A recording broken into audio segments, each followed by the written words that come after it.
How long is your company going to last on a currency which is hyperinflating, right? Not 5 years. How long will your company last built on a currency like the US dollar? You said the US dollar lost 99.5% of its value over 80 years. That doesn't work as a foundation, as a balance sheet. Bitcoin represents a liquid, fungible, synthetic asset that you can use to build a balance sheet. If you're a family, a company, a country, you can move it anywhere, right? It doesn't degrade, right? The maintenance cost is lower than any other form of asset. And if you know that you're building on a firm foundation, you can look out 100 years or 1,000 years. That's a profound idea.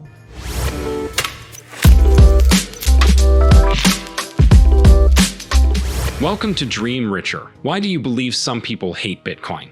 Some skeptics will be quick to point out many reasons. For example, some may argue that Bitcoin has no intrinsic value. Others may argue that it's nothing but a fantasy bubble, while others will argue that it was made by the deep state or Putin himself. No matter what the skeptics argue, today the billionaire advocate for Bitcoin breaks down these claims. As he argues, it comes down to a lack of education. Just like all great inventions, they are never accepted at the start. Take the internet, for example, or diesel engines, or flying planes, or electricity. If we can learn anything from history, it's that innovation takes time to be accepted by the market. And Bitcoin is currently going through this exact phase. Markets, by their very nature, resist new ideas and products. For instance, television took more than 3 decades to become a mass medium in the United States, from the first experimental broadcasts in the late 1920s to widespread acceptance in the 1960s. Markets are resistant to innovation because they crave equilibrium. By the end of this video, Mr. Saylor unravels the new upgrades coming to Bitcoin and why he is more bullish than ever. If you find the video helpful, then don't forget to subscribe. Let's get right into it. It probably took people 30 years, 40 years before they had absorbed what electricity meant. And you're like, well, I don't want it because it'll be regulated. Is regulation of electricity a bad thing or a good thing? It's a thing, right? I mean, you probably can't roll out electricity throughout a city without some regulation. To get a certificate of occupancy on a building, you need to pass a fire inspection. And part of the fire inspection is make sure that the electric wiring is not going to burn the house down. The world doesn't quite understand that yet. And you can't blame everybody for not quite understanding that. The human race had hundreds of thousands of years to figure out fire, right? And how long did we spend trying to figure out bronze, iron, and steel? A while. How about explosives? How long does it take to figure things out? Air power, sea power, land power, nuclear power. Arguably, we still haven't figured out nuclear power, right? Like the Germans shut down their nuclear reactors. But on the other hand, the United States won a world war with nuclear power. Michael Saylor hit the bullseye by saying that Bitcoin criticism simply comes down to a lack of education.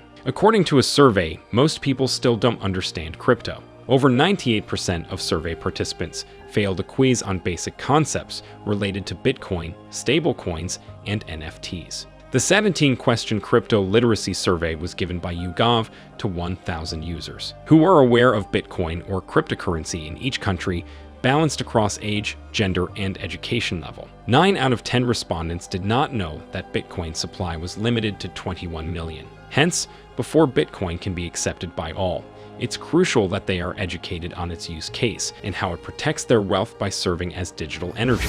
I think that the key to advancing this is examples. We need to build it into technology. Like when Cash App built support for Bitcoin, that was a big step forward. When they built support for Lightning, a second step forward. When Cash App lets you move 1 Bitcoin from me to you for free on the Cash network, that's the layer 3. It's a third step forward. Here's big idea, right? Bitcoin's got $800 billion worth of energy on the main net, on the level 1. You can move that energy in minutes for dollars. But when that energy flows to the layer 2, Lightning, you can move that energy in seconds for a penny. Pennies, maybe fraction of pennies. And when that energy moves to layer 3, Cash App is layer 3, Binance is a layer 3, Coinbase is a layer 3, FTX is a layer 3. When it moves to a layer 3, you can move that in milliseconds for nothing. The best conceivable idea I think we had is gold. Storing my money in a Picasso or in a Leonardo da Vinci painting strikes me as being a bit of a crapshoot, right? Because what if people don't like Leonardo da Vinci in 500 years? So coming up with a way to store economic energy for 100 years or 1,000 years is a challenge. And what if I told you, right, the human race, the longest we ever managed to get anything to live economically was 35 years. And now we just came up with this thing that has a theoretical life of forever. That's a singularity, right? It's like the world before oil and after oil. Try to row a boat across the Atlantic, okay? And then compare that to a ship with a sail. That was a pretty big step change. Now, that ship with the sail was 6 to 12 week journey, and then replace that with a ship with a diesel engine.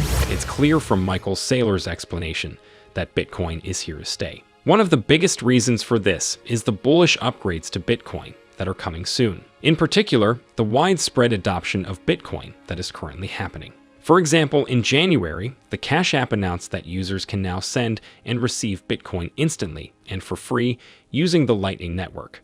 This is a major step forward for the growth of Bitcoin. As of 2020, the Cash App had more than 34 million users. This number is only expected to grow, as it gives greater capabilities for its users to buy and use Bitcoin in everyday transactions. One of the biggest critiques of Bitcoin since its inception was that it would never be able to handle a global load of transactions. This is true, but only for the base layer. The Lightning Network, however, will boost this to millions of transactions. Do you agree with Mr. Saylor?